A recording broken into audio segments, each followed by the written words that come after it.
A few weeks ago, the Xinjiang neighborhood of southern Beijing was home to thousands of poor workers.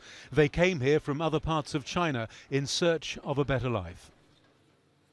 Their homes were demolished after government officials decided they were dangerous or illegal. The sign is blunt: go away quickly. This food vendor, one of those given just a few hours' notice to pack up and leave. I had my breakfast stall here. Business wasn't bad. Then the fire happened and we all had to move out. We had no choice. Everything is demolished.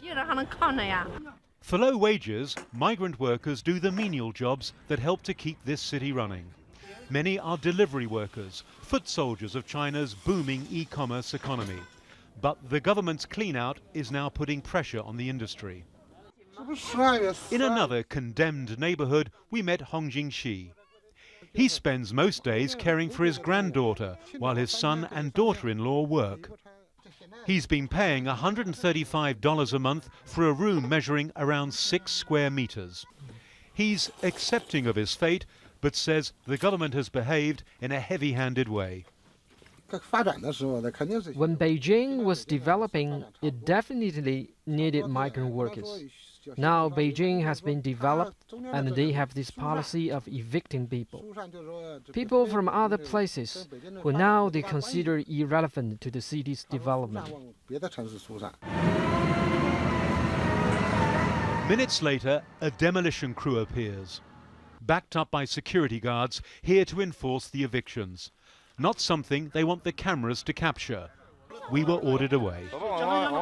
The sudden eviction of tens of thousands of migrant workers is part of a wider operation that the government says will continue for several more weeks. And when all this rubble has been cleared away, this land, this valuable land, because we're still in Beijing, will be ripe for development.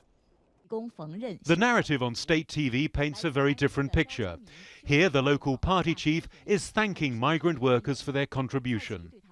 He visited what appeared to be a refurbished apartment complex, telling residents that the security of the people was paramount, but conceding the government must carry out evictions with care.